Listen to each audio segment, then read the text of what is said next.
Il existe une fatigue qui ne vient pas du corps, mais de quelque chose de plus profond, de plus silencieux. Une sensation diffuse qui t'accompagne dès le réveil, sans cause évidente, comme une ombre qui refuse de te quitter. Tu continues à vivre normalement, à accomplir tes tâches, mais à l'intérieur une lourdeur persiste. Et même si personne ne la voit, toi, tu la ressens constamment, sans pouvoir vraiment l'expliquer. Ce poids invisible est souvent le résultat d'émotions non digérées, de tensions accumulées que ton esprit n'a jamais vraiment relâchées. Le mode survie s'installe quand ton être croit qu'il doit rester vigilant en permanence, même en l'absence de danger réel. Alors ton esprit garde tout en mémoire, tout en alerte, comme si lâcher prise était risqué. Et peu à peu, cette vigilance devient une fatigue chronique, difficile à identifier mais impossible à ignorer. Dans la sagesse bouddhiste, on comprend que ce type de souffrance naît souvent de l'attachement inconscient à la peur. Tant que tu ne regardes pas cette lourdeur avec lucidité, elle continue de vivre en toi, alimentée par ton inconscience. Mais lorsque tu t'autorises à l'observer, sans la fuir ni la juger, quelque chose commence à se transformer. Et dans cet espace d'attention, le poids commence lentement à se dissoudre. Ton esprit ne reste presque jamais tranquille, il voyage constamment vers l'avenir, en imaginant des scénarios négatifs. Même lorsque tout va bien, une partie de toi reste en alerte, prête à détecter un problème, une menace, un danger potentiel. Tu te surprends à prévoir des échecs, des conflits ou des pertes, comme si ton cerveau cherchait en permanence quelque chose à craindre. Et cela devient une habitude difficile à briser. Ce mécanisme est une stratégie de survie profondément ancrée dans ton esprit. Il croit que s'il anticipe le pire, il pourra t'éviter la souffrance ou au moins t'y préparer. Mais en réalité, il te fait vivre cette souffrance en avance, encore et encore, dans un futur qui n'existe pas. Tu ne vis plus l'instant présent. Tu vis dans une projection constante de peur et d'incertitude. Le Bouddha enseignait que l'esprit agité est la racine de nombreuses souffrances. Lorsque tu apprends à observer ces pensées sans t'y accrocher, tu crées une distance entre toi et elles. Et dans cette distance, tu réalises quelque chose d'essentiel. Ces scénarios ne sont pas la réalité, mais des constructions mentales. Et ce que tu n'alimentes plus finit par perdre son pouvoir sur toi. Tu dors, parfois même longtemps, mais le repos ne semble jamais suffisant. Tu te réveilles avec une sensation de lourdeur, comme si ton énergie n'avait pas été restaurée. Ton corps est là, présent, mais ton esprit semble déjà fatigué avant même que la journée commence. Et cela crée une impression étrange, comme si tu n'avais jamais vraiment récupéré. Cette fatigue n'est pas uniquement physique, elle est profondément liée à ton état intérieur. Ton esprit reste actif en permanence, même lorsque ton corps essaie de se reposer. Il analyse, anticipe, revisite des situations, comme s'il refusait de s'arrêter complètement. Et cette activité constante empêche ton système nerveux de retrouver un véritable état de calme et de récupération. Dans la pratique de la pleine conscience, on comprend que le véritable repos vient du relâchement mental autant que du sommeil. Lorsque tu reviens à ta respiration, lorsque tu ralentis volontairement ton rythme intérieur, tu offres à ton esprit un espace de pause. Et dans cet espace, ton corps commence enfin à se régénérer, non seulement physiquement, mais aussi émotionnellement. Tu te retrouves parfois dans des moments calmes, entouré de choses simples, mais ton esprit n'y est pas vraiment. Il dérive vers le passé, vers des regrets, ou vers l'avenir, rempli d'incertitudes. Même lorsque rien ne menace ta paix, tu n'arrives pas à te détendre complètement. Et cela crée une distance entre toi et ta propre vie. Le mode survie te maintient dans une tension constante, comme si se relâcher était dangereux. Il te pousse à rester vigilant, à analyser chaque détail, à anticiper ce qui pourrait mal se passer. Et dans ce processus, tu perds la capacité de savourer l'instant présent, qui est pourtant le seul moment réel que tu possèdes. Le bouddhisme enseigne que la présence est une forme de libération. Lorsque tu reviens à ton souffle, à ton corps, à ce qui est là maintenant, tu quittes le monde des projections mentales. Et peu à peu, tu redécouvres une forme de paix simple, accessible, qui n'a jamais vraiment disparu, mais que ton esprit agité t'empêchait de voir. Ton corps envoie constamment des signaux que tu n'écoutes pas toujours consciemment. Les tensions dans tes épaules, ta respiration courte, ton cœur qui s'accélère sans raison apparente, sont autant d'indicateurs. Ils révèlent un état intérieur où ton organisme reste prêt à réagir, comme s'il devait faire face à un danger immédiat. Et cette sensation devient presque permanente. Le mode survie s'inscrit profondément dans ton système nerveux, bien au-delà de tes pensées conscientes. Ton corps agit comme s'il devait te protéger en permanence, même lorsque rien ne te menace réellement.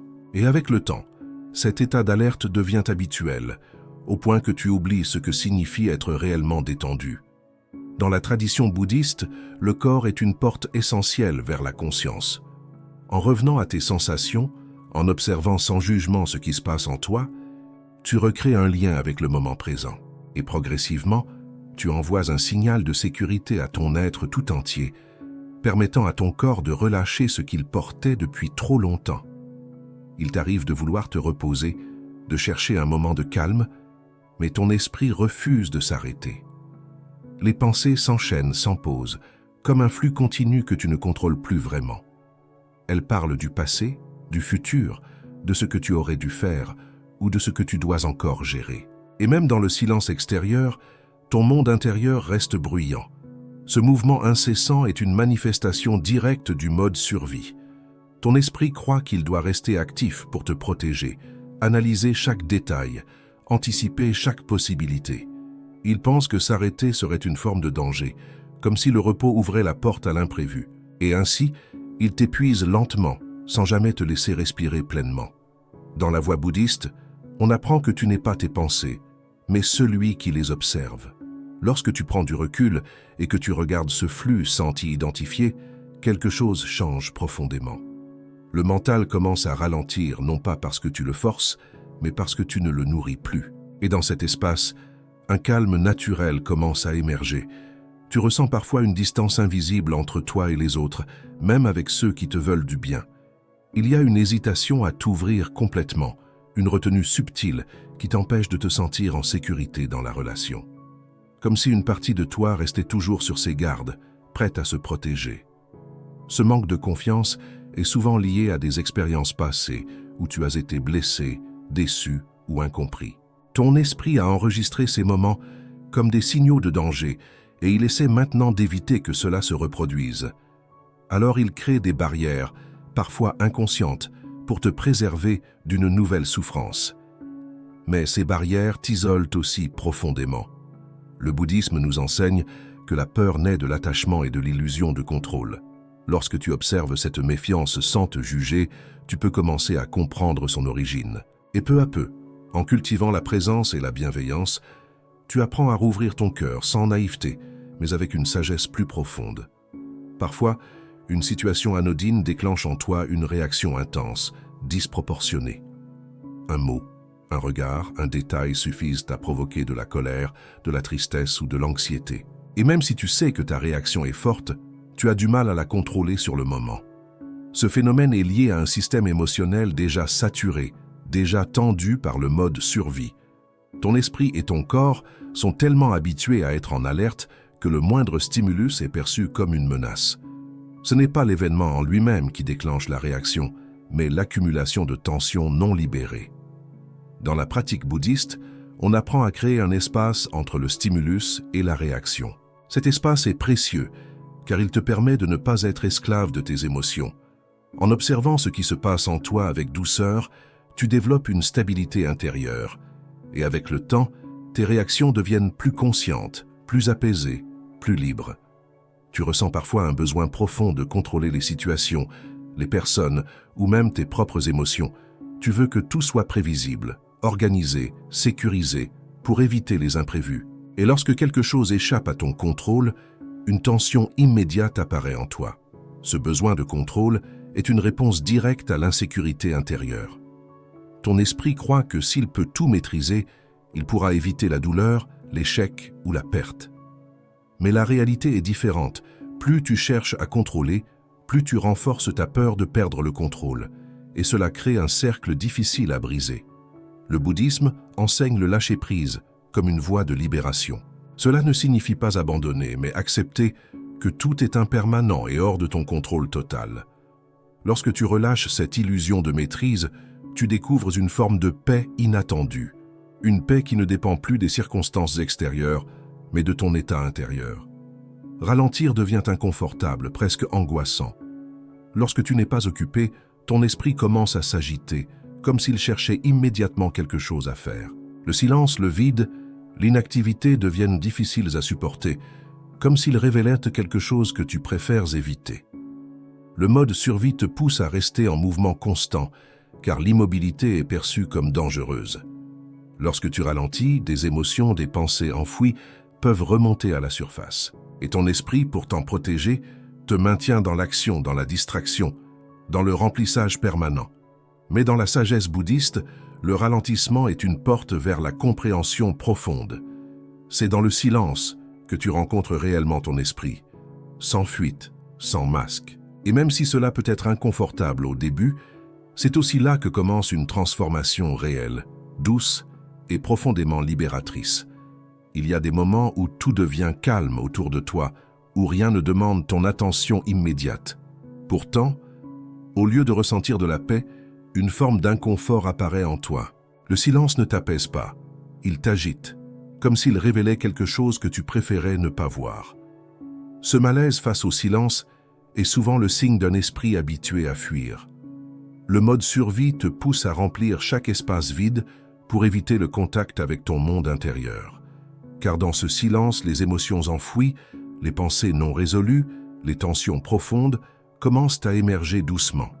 Dans l'enseignement bouddhiste, le silence est considéré comme un miroir de l'esprit. Ce que tu ressens en lui n'est pas causé par le silence lui-même, mais par ce qu'il révèle. Lorsque tu apprends à rester présent malgré l'inconfort, tu découvres peu à peu une paix plus authentique, qui ne dépend plus du bruit extérieur. Certaines émotions te semblent trop lourdes, trop inconfortables, trop difficiles à affronter. Alors, sans même t'en rendre compte, tu cherches à les éviter. Tu te distrais, tu t'occupes, tu rationalises. Tout cela pour ne pas ressentir pleinement ce qui vit en toi. Le mode survie considère certaines émotions comme des menaces. Il te pousse à les ignorer ou à les enfouir pour te protéger d'une douleur perçue comme dangereuse. Mais ce que tu refuses de ressentir ne disparaît pas. Cela reste en toi, accumulé, attendant d'être reconnu. Le bouddhisme enseigne que la libération passe par l'acceptation totale de l'expérience intérieure. Lorsque tu accueilles une émotion sans la juger ni la fuir, elle commence à se transformer. Et dans cet accueil, tu découvres que même les émotions les plus intenses peuvent être traversées avec conscience et douceur. Il y a une voix en toi qui ne s'arrête jamais vraiment, une voix qui analyse, critique, compare et juge. Elle te rappelle tes erreurs, amplifie tes défauts et minimise tes réussites. Et avec le temps, cette voix devient si familière que tu finis par croire qu'elle dit la vérité. Cette autocritique est souvent une stratégie du mode survie pour te pousser à être irréprochable. Ton esprit croit que si tu es parfait, tu éviteras le rejet, l'échec ou la douleur. Mais en réalité, cette exigence constante crée une pression intérieure immense qui t'éloigne de toi-même. Dans la sagesse bouddhiste, la compassion envers soi-même est essentielle. Lorsque tu observes cette voix sans t'y identifier, tu comprends qu'elle n'est qu'un conditionnement, pas ton essence. Et peu à peu, tu apprends à te parler avec plus de douceur, ouvrant un espace de guérison intérieure profond. Peu importe ce que tu accomplis, une sensation persiste, celle de ne jamais être suffisant. Tu avances, tu fais des efforts, tu progresses, mais une partie de toi reste insatisfaite. Comme si quelque chose manquait toujours, comme si tu devais constamment prouver ta valeur. Ce sentiment est profondément lié au mode survie qui te maintient dans une quête permanente de validation et de sécurité. Ton esprit croit que tu dois toujours faire plus pour mériter la tranquillité. Mais cette course n'a pas de fin, car elle est alimentée par une peur intérieure et non par un besoin réel. Le bouddhisme nous rappelle que la valeur d'un être ne dépend pas de ses actions, mais de sa nature profonde. Lorsque tu cesses de chercher à combler un vide extérieur, tu peux commencer à reconnaître que tu es déjà complet. Et dans cette reconnaissance, une paix durable commence à émerger. Les relations qui devraient être des espaces de connexion et de soutien deviennent parfois des sources d'anxiété. Tu analyses les paroles, tu interprètes les silences, tu crains les malentendus. Et même dans la proximité, une tension subtile peut s'installer. Le mode survie transforme les relations en terrain d'incertitude. Ton esprit reste en alerte, cherchant des signes de rejet, de conflit ou de danger émotionnel. Et cette vigilance constante t'empêche de vivre des liens simples, fluides et authentiques. Dans la voie bouddhiste, les relations sont des miroirs de ton état intérieur. Lorsque tu apaises ton esprit, tu transformes aussi ta manière d'être avec les autres. Et peu à peu, tu passes d'une relation basée sur la peur à une relation basée sur la présence, la compréhension et la bienveillance. Tu ressens souvent le besoin que les autres reconnaissent ta valeur, tes efforts ou même ta présence. Un regard, un mot, une approbation deviennent essentiels pour te sentir bien, comme si ton équilibre dépendait de quelque chose d'extérieur. Et lorsqu'ils ne viennent pas, un vide ou un doute s'installe silencieusement en toi. Ce besoin de validation est une conséquence directe du mode survie, qui cherche constamment des signes de sécurité dans l'environnement. Ton esprit croit que l'acceptation des autres est une preuve que tout va bien, que tu es en sécurité, que tu es à ta place. Mais en réalité, cela te rend dépendant de quelque chose d'instable et changeant. Dans la sagesse bouddhiste, on apprend que la véritable stabilité vient de l'intérieur.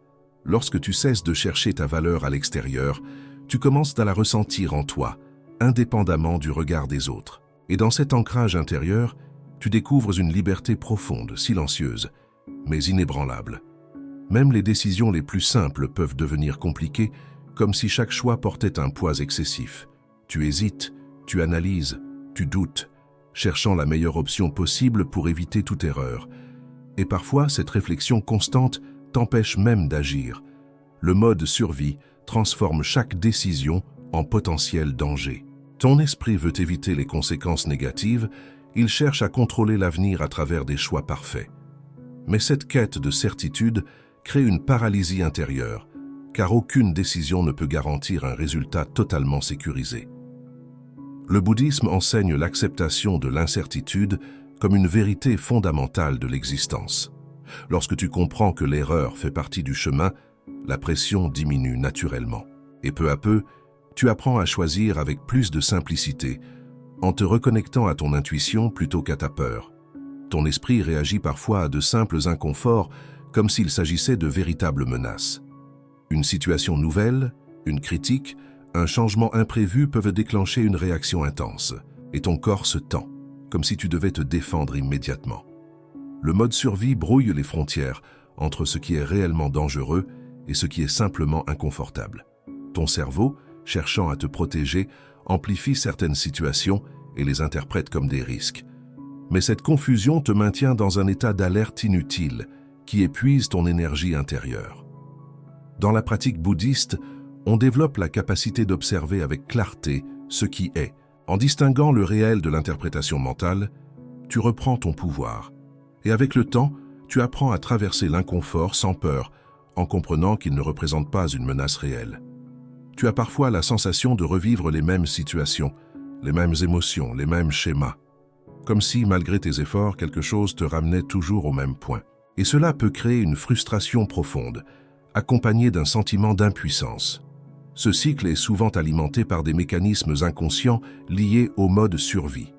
Ton esprit répète ce qu'il connaît, même si cela te fait souffrir, car le familier lui semble plus sûr que l'inconnu.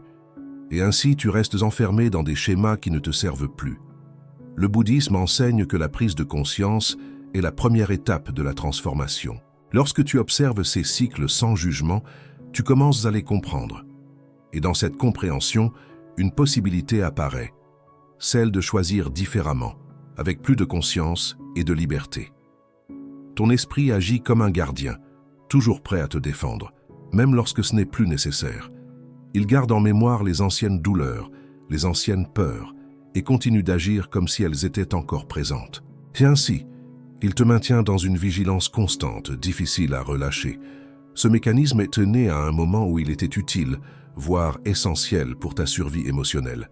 Mais ce qui t'a protégé autrefois peut aujourd'hui te limiter profondément. Ton esprit ne fait pas la différence entre le passé et le présent. Il répète simplement ce qu'il a appris pour éviter la souffrance. Dans la sagesse bouddhiste, comprendre est déjà une forme de libération. Lorsque tu reconnais que ton esprit essaye de te protéger, tu peux commencer à le rassurer au lieu de lutter contre lui. Et peu à peu, une nouvelle relation se crée en toi, basée non plus sur la peur, mais sur la conscience et la paix intérieure. Derrière le mode survie, il y a presque toujours une histoire plus ancienne, plus silencieuse, des expériences passées qui ont laissé une empreinte, parfois invisible, mais profondément active en toi. Ces blessures ne sont pas toujours conscientes, mais elles influencent ta manière de penser, de ressentir et de réagir au monde. Ton esprit a appris à se protéger à partir de ces expériences, en construisant des mécanismes pour éviter de revivre la même douleur. Ces conditionnements deviennent automatiques, intégrés dans ton fonctionnement quotidien. Et sans t'en rendre compte, tu continues à répondre au présent avec des réflexes du passé. Le bouddhisme nous invite à regarder ces racines avec compassion plutôt qu'avec rejet. Car comprendre d'où vient ta souffrance, c'est déjà commencer à la transformer. Et dans cette reconnaissance douce, tu ouvres la porte à une guérison qui ne force rien, mais qui libère en profondeur. Prendre conscience de ces mécanismes peut être déstabilisant au début. Tu peux te sentir submergé ou même te juger pour ces réactions que tu ne contrôlais pas. Mais cette étape est essentielle, car elle marque le début d'un regard plus lucide sur toi-même. Le jugement ne fait qu'ajouter une couche de souffrance à ce qui est déjà présent. Le mode survie se renforce lorsque tu te critiques, car il se sent encore plus menacé. Mais lorsque tu observes avec bienveillance, sans chercher à corriger immédiatement, tu crées un espace de sécurité intérieure. Dans la pratique bouddhiste, l'observation consciente est un acte profondément transformateur. Voir clairement, sans rejeter, permet de relâcher naturellement ce qui n'est plus nécessaire. Et dans cette attention calme, tu apprends à être avec toi-même d'une manière nouvelle, plus douce et plus vraie. La sécurité que tu cherches à l'extérieur ne peut jamais être totalement stable. Les situations changent, les personnes évoluent, les circonstances restent incertaines. Et tant que tu dépends de cela, ton esprit reste en alerte, toujours prêt à réagir. Revenir à la sécurité intérieure, c'est apprendre à ressentir que dans cet instant précis, tu es en sécurité. Cela passe par le corps, par la respiration, par une présence consciente à ce qui est. Ce n'est pas une idée, mais une expérience directe que tu peux cultiver progressivement. Le bouddhisme enseigne que la paix n'est pas quelque chose à atteindre, mais quelque chose à reconnaître. Elle est déjà là sous les couches de peur et de tension. Et en revenant à toi, encore et encore, tu reconstruis un espace intérieur stable, indépendant du monde extérieur. La transformation ne se fait pas en un instant, mais dans de petits moments répétés avec conscience.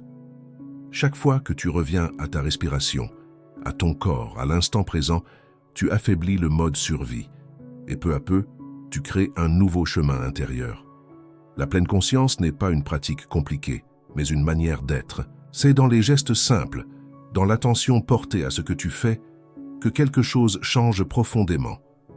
Tu ne fuis plus ta vie, tu la rencontres pleinement, instant après instant. Dans la tradition bouddhiste, cette présence est la clé de la libération. Elle te permet de voir clairement, de ressentir pleinement, sans être emporté par les automatismes. Et avec le temps, elle devient une ancre, un refuge intérieur toujours accessible. Le mode survie n'est pas ton ennemi, il est une partie de toi qui a essayé de te protéger. Mais aujourd'hui, tu peux choisir de ne plus vivre uniquement à travers lui. Tu peux apprendre à relâcher cette vigilance excessive et à créer une relation plus paisible avec ton esprit. Cette transformation ne demande pas de lutter, mais de comprendre, d'accueillir et de relâcher progressivement. Chaque prise de conscience, chaque moment de présence est un pas vers un état plus serein. Et même si le chemin est lent, il est profondément réel et durable. Dans la sagesse bouddhiste, la sérénité n'est pas l'absence de pensées ou de difficultés, mais la capacité à rester en paix au milieu d'elles. Et lorsque tu cultives cet état, tu découvres une liberté intérieure, une liberté qui ne dépend plus des circonstances, mais de ta conscience éveillée.